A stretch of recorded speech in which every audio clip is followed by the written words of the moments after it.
Hi friends, ಎಲ್ಲರೂ ಹೇಗಿದ್ದೀರಾ? ಎಲ್ಲರೂ ಚೆನ್ನಾಗಿದ್ದೀರಾ ಅಂತ ಭಾವಿಸ್ತೀನಿ. Welcome to Digi Skyline. So ನಾನು ತಂದಿರೋ ಹೊಸ ರೆಸಿಪಿ ಇವತ್ತು ಬೂದುಗುಂಬಳಕಾಯಿ ಪಲ್ಯ. ಸೊ ತುಂಬಾ ಟೇಸ್ಟಿಯಾಗಿ ಯಾವ ಥರ ಮಾಡೋದಂತ ನೋಡ್ಕೊಂಬರೋಣ. ಸೊ ಫಸ್ಟ್ ಇಲ್ಲಿ ಬೂದುಗುಂಬಳಕಾಯಿನ ಒಂದು 200 ಗ್ರಾಮ್ ತೊಗೊಂಡಿದ್ದೀನಿ. ಸೊ ನೀಟಾಗಿ ಔಟರ್ ಲೇಯರ್ ಗ್ರೀನ್ ಆಗಿದೆಯಲ್ಲ ಅದನ್ನು ನೀಟಾಗಿ ಅದನ್ನು ಕಟ್ ಮಾಡ್ಕೊಳ್ಳಿ. ಹಾಗೆ ಸೊ ಒಳಗಡೆ ಬೀಜ ಆಗಿರೋದನ್ನು ತೆಗೆದಿದ್ದೀನಿ. ಸೊ ನೀಟಾಗಿ ಈ ಥರ ಚಿಕ್ಕ ಚಿಕ್ಕದಾಗಿ ಪೀಸಾಗಿ ಅದನ್ನೇನು ಮಾಡಿ ಕಟ್ ಮಾಡ್ಕೊಳ್ಳಿ. ಸೊ ಅಂದರೆ ಪಲ್ಯಗೆ ಈಸಿಯಾಗಿ ತಿನ್ನಲಿಕ್ಕೆ ಈಸಿ ಆಗುತ್ತೆ. ಸೊ ನೋಡಿ, ಈ ಥರ ಇಷ್ಟು ಚಿಕ್ಕ ಚಿಕ್ಕದಾದರೆ ಸಾಕು, ಅಷ್ಟು ಕಟ್ ಮಾಡ್ಕೊಳ್ಳಿ ಸಾಕು. ತುಂಬಾ ಚೆನ್ನಾಗಿರುತ್ತೆ. ಇದಕ್ಕೊಂದು ಮಸಾಲೆ ರುಬ್ಕೊಂಬರೋಣ. ಇದಕ್ಕೆ ನಾನು 2 ಟೇಬಲ್ ಸ್ಪೂನ್ ಕೊಬ್ಬರಿನ ತೊಗೊಂಡಿದ್ದೀನಿ. ಸೊ ಹಾಗೆ 1 ಟೀ ಸ್ಪೂನಷ್ಟು ಸಾಸಿವೆ ತೊಗೊಂಡಿದ್ದೀನಿ. ಸೊ ಇದಕ್ಕೆ ಮೆಣಸಿನ್ಕಾಯಿ ಕೂಡ ಹಾಕ್ಕೋತಾ ಇದ್ದೀನಿ. ಒಂದು 5ರಿಂದ 6 ಗ್ರೀನ್ ಚಿಲ್ಲಿ ಹಾಕ್ಕೊಂಡಿದ್ದೀನಿ. ನೀವು ಖಾರ ನೋಡಿಬಿಟ್ಟು ಹಾಕ್ಕೊಡಿ ಎಷ್ಟು ಬೇಕು ಅಂತ. ಸೊ ಹಾಗೆ ಸ್ವಲ್ಪ ಕರಿಬೇವು ಸೊಪ್ಪು ಕೂಡ ಹಾಕ್ಕೊಂಡು ನೀಟಾಗಿ ಇದನ್ನು ಒಂದು ರೌಂಡ್ ರುಬ್ಕೊಂಬರೋಣ. ಸ್ವಲ್ಪ ತೆರೆಯಾಗಿ ರುಬ್ಬಿ ಚೆನ್ನಾಗಿರುತ್ತೆ. ಜಾಸ್ತಿ ಪೇಸ್ಟ್ ಥರ ಏನು ಮಾಡ್ಕೊಳಕ್ಕೆ ಹೋಗ್ಬೇಡಿ. ಜಸ್ಟ್ ತೆರೆಯಾಗಿ ನೋಡಿ, ಇಷ್ಟಾದರೆ ಸಾಕು, ಪೌಡ್ರ್ ಥರ ಆದರೆ ಸಾಕು. ನೀಟಾಗಿ ಇದನ್ನು ರೆಡಿಯಾಗಿದೆ. ಇವಾಗ ನಾವು ಒಗ್ಗರಣೆ ಹಾಕ್ಕೊಳ್ಳೋಣ. ಸೊ ನಾನಿಲ್ಲಿ ಒಂದು ಬಾಣಲೆಗೆ ಎಣ್ಣೆ ಹಾಕಿದ್ದೀನಿ. ಎಣ್ಣೆ ಆಲ್ರೆಡಿ ಬಿಸಿ ಆಗಿದೆ. ಅದಕ್ಕೆ 1 ಟೀ ಸ್ಪೂನಷ್ಟು ನಾನು ಕಡಲೆಬೇಳೆ, 1 ಟೀ ಸ್ಪೂನಷ್ಟು ಉದ್ದಿನಬೇಳೆ ಹಾಕೋತಾ ಇದ್ದೀನಿ. ಸೊ ಎರಡು ಚೆನ್ನಾಗಿ ನೋಡಿ ಸ್ವಲ್ಪ ಬ್ರೌನ್ ಕಲರ್ ಚೇಂಜ್ ಆದಮೇಲೆ ಸ್ವಲ್ಪ ಸಾಸಿವೆ ಮತ್ತು ಜೀರಿಗೆನ ಹಾಕೋತಾ ಇದ್ದೀನಿ.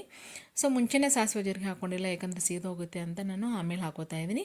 ಸೊ ನೀಟಾಗಿ ಎಲ್ಲ ಫ್ರೈ ಆದಮೇಲೆ ಒಂದು ಮೀಡಿಯಮ್ ಸೈಜ್ ಈರುಳ್ಳಿನ ಚಿಕ್ಕದಾಗಿ ಕಟ್ ಮಾಡ್ಕೊಂಡಿದ್ದೀನಿ. ಅದನ್ನು ಕೂಡ ನಾನು ಹಾಕ್ತಾಯಿದ್ದೀನಿ. ಸೊ ನೀಟಾಗಿ ಈ ಥರ ಒಂದು ಫ್ರೈ ಮಾಡ್ಕೊಳ್ಳಿ ಎಣ್ಣೆಯಲ್ಲಿ. ಒಂದು ಸ್ವಲ್ಪ ಗೋಲ್ಡನ್ ಕಲರ್ ಟರ್ನ್ ಆಗಬೇಕು ಈರುಳ್ಳಿ, ಆ ಥರ ಎಲ್ಲ ಬಾಯ್ಲ್ ಮಾಡ್ಕೊಳ್ಳಿ. ಹಾಗೆ ಸ್ವಲ್ಪ ಕರಿಬೇವು ಸೊಪ್ಪು ಕೂಡ ಹಾಕೋತಾ ಇದ್ದೀನಿ ಇದಕ್ಕೆ. ಇದೊಂದೆಲ್ಲ ಫ್ರೈ ಆದಮೇಲೆ ಏನು ಮಾಡಿ, ಬೂದುಗುಂಬಳಕಾಯಿನ ಆಲ್ರೆಡಿ ನೋಡಿ ಯಾಶ್ ಕಾರ್ಡ್ ಅಂತ ಹೇಳ್ತೀವಿ ಇದಕ್ಕೆ, ಇದನ್ನು ಕಟ್ ಮಾಡ್ಕೊಂಡಿದ್ದಲ್ವ ಇದನ್ನು ಇದಕ್ಕೆ ಆ್ಯಡ್ ಮಾಡ್ತಾಯಿದ್ದೀನಿ. ಈ ಬೂದುಗುಂಬಳಕಾಯಿ ಪಲ್ಯ ಎಷ್ಟು ಹೆಲ್ತ್ಗೆ ಒಳ್ಳೆಯದು ಅಂದರೆ ಇದು ವೇಟ್ ಲಾಸಿಗೆ ಕೂಡ ತುಂಬ ಒಳ್ಳೆಯದು. ಹಾಗೆ ಡೈಜೆಷನ್ ಕೂಡ ಆಗುತ್ತೆ ಇದನ್ನು ತಿನ್ನೋದ್ರಿಂದ. ಇದರಲ್ಲಿ ವಾಟರ್ ಕಂಟೆಂಟ್ ಇರೋದ್ರಿಂದ ಹೆಲ್ತಿಗೆ ತುಂಬ ಒಳ್ಳೆಯದು.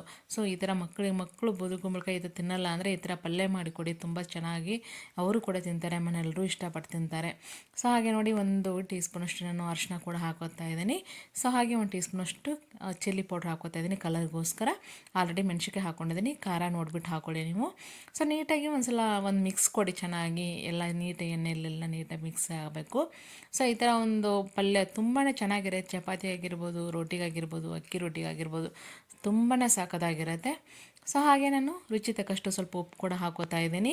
ಈ ಒಂದು ಪಲ್ಯ ಮಾಡೋದ್ರಿಂದ ಎಷ್ಟು ಬೆನಿಫಿಟ್ಸ್ ಇದೆ ನೋಡಿ.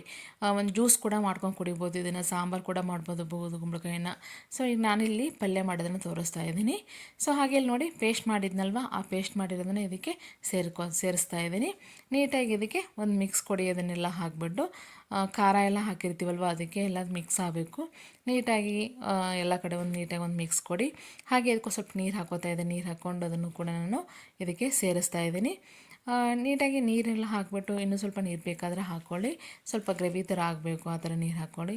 ಚೆನ್ನಾಗಿ ಅದು ಫ್ರೈ ಆಗಬೇಕು, ಯಾಕಂದ್ರೆ ಗಟ್ಟಿ ಇರುತ್ತೆ. ವಾಟರ್ ಕಂಟೆಂಟ್ ಇರೋದ್ರಿಂದ ಜಾಸ್ತಿ ನೀರು ಹಾಕೋಬೇಡಿ, ಸ್ವಲ್ಪ ಹಾಕ್ಕೊಳ್ಳಿ ಸಾಕು. ಯಾಕಂದರೆ ಆಲ್ರೆಡಿ ಒಂದು ಇದನ್ನೇ ವಾಟರ್ ಕಂಟೆಂಟ್ ಜಾಸ್ತಿ ಇರುತ್ತೆ ಬೂದುಗುಂಬಳಕಾಯಿ, ಅದಕ್ಕೋಸ್ಕರ ಸ್ವಲ್ಪ ರುಚಿ ತಕ್ಕಷ್ಟು ಬೆಲ್ಲ ಹಾಕ್ಕೊಂಡಿದ್ದೀನಿ. ನಾನು ಬೆಲ್ಲನ ಖಾರ ಜಾಸ್ತಿ ಹಾಕಿದ್ದಕ್ಕೆ ಬೆಲ್ಲ ಆ್ಯಡ್ ಮಾಡಿದ್ದೀನಿ. ಬೇಕಿದ್ರೆ ಹಾಕ್ಕೊಳ್ಳಿ, ಇಲ್ಲ ಸ್ಕಿಪ್ ಮಾಡ್ಕೊಳ್ಳಿ. ಸೊ ಹಾಗೆ ಇಲ್ಲಿ ನಾನು ಗುರಳ ಪೌಡ್ರ್ ಕೂಡ ಹಾಕ್ಕೋತಾ ಇದ್ದೀನಿ.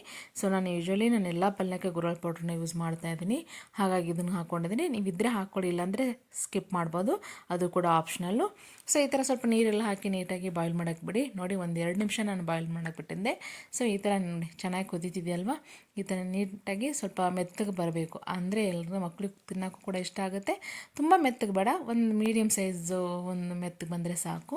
ನೋಡಿ ನಿಮಗೆ ಗೊತ್ತಾಗುತ್ತೆ ಎಷ್ಟು ಬಾಯ್ಲ್ ಆಗಿದೆ ಇಲ್ಲ ಅಂತ. ಒಂದ್ಸಲ ಈ ಥರ ಚೆಕ್ ಮಾಡಿ, ಇಲ್ಲಾಂದರೆ ಕೈಯಲ್ಲಿ ಹಿಡಿದ್ಬಿಟ್ಟು ಚೆಕ್ ಮಾಡಿ. ಸೊ ಕೈ ಸುಡುತ್ತೆ ಅಂತ ಹೇಳಿದ್ರೆ ಒಂದು ಸ್ಪೂನ್ ಸಹಾಯದಿಂದ ನೀವು ನೋಡಿ ಹಿಂಗೆ ಕಟ್ ಮಾಡಿದರೆ ಅದು ಕಟ್ ಆಗುತ್ತೆ, ಆವಾಗ ಅದು ಚೆನ್ನಾಗಿ ಬೆಂದಿದೆ ಅಂತ ಗೊತ್ತಾಗುತ್ತೆ. ಸೊ ಹಾಗೆ ಇಲ್ಲಿ ಸ್ವಲ್ಪ ಕೊತ್ತಂಬರಿ ಸೊಪ್ಪು ಕೂಡ ಆ್ಯಡ್ ಮಾಡ್ತಾಯಿದ್ದೀನಿ ಫೈನಲಿ ನಾನು. ನೋಡಿ ಒಂದು ಪಲ್ಯ, ಬೂದುಗುಂಬಳಕಾಯಿ ಪಲ್ಯ ರೆಡಿ ಆಗಿದೆ. ಸೊ ನೀವು ಮನೇಲಿ ಟ್ರೈ ಮಾಡಿ ಹೇಗಾಗಿದೆ ಅಂತ ಕಮೆಂಟ್ ಹಾಕಿ, ಲೈಕ್ ಮಾಡಿ, ಶೇರ್ ಮಾಡಿ. ಯಾರಾದರೂ ಹೊಸಬ್ರು ನನ್ನ ಚಾನಲ್ ನೋಡ್ತಾ ಇದ್ದರೆ ಸಬ್ಸ್ಕ್ರೈಬ್ ಆಗೋದು ಮರಿಬೇಡಿ. ಹೀಗೆ ನಾವು ಮಾಡೋ ಎಲ್ಲ ಹೊಸ ರೆಸಿಪಿಗಳಿಗೆ ಒಂದು ನಿಮ್ಮ ಪ್ರೋತ್ಸಾಹ ಇರಲಿ. ಸೊ ಎಲ್ಲರೂ ನನ್ನ ವೀಡಿಯೋಸ್ಗಳನ್ನ ನೋಡ್ತಾ ಇದ್ದೀರಾ, ಲೈಕ್ ಮಾಡ್ತಿದ್ದೀರಾ, ಶೇರ್ ಮಾಡ್ತಿದ್ದೀರಾ, ಕಮೆಂಟ್ ಕೂಡ ಹಾಕ್ತಿದ್ದೀರಾ, ತುಂಬ ಖುಷಿ ಆಗ್ತಿದೆ. ಹೀಗೆ ನಾವು ಮಾಡೋ ಎಲ್ಲ ರೆಸಿಪಿಗಳಿಗೆ ನಿಮಗೇನು ಅನಿಸುತ್ತೆ ಅದನ್ನು ಕಮೆಂಟ್ ಹಾಕಿ, ಹಾಗೆ ಲೈಕ್ ಮಾಡಿ. ಸೊ ನೋಡಿ ನಾನು ಇವಾಗ ಚಪಾತಿ ಜೊತೆಗೆ ಸರ್ವ್ ಮಾಡ್ತಾಯಿದ್ದೀನಿ. ತುಂಬ ಚೆನ್ನಾಗಿರುತ್ತೆ ಚಪಾತಿ ಜೊತೆಗೆ. ಮಧ್ಯಾಹ್ನ ನೀವು ಲಂಚ್ ಬಾಕ್ಸಿಗೆ ಕೂಡ ತೊಗೊಂಡೋಗ್ಬೋದು, ರಾತ್ರಿ ಡಿನ್ನರ್ ಕೂಡ ಮಾಡ್ಕೋಬೋದು. ಒಂದು ಒಳ್ಳೆ ಬೆನಿಫಿಟ್ ಇದೆ ಈ ಒಂದು ಪಲ್ಯದಿಂದ. ಹಾಗೆ ಬೂದುಗುಂಬಳಕಾಯಿ ಸಾಂಬಾರು ಕೂಡ ಮಾಡಿದೆ ನನ್ನ ಚಾನಲಲ್ಲಿ, ಹೋಗಿ ನೋಡ್ಕೊಳ್ಳಿ. ಹೀಗೆ ನೋಡ್ತಾ ಇರಿ. Thank you for watching my video.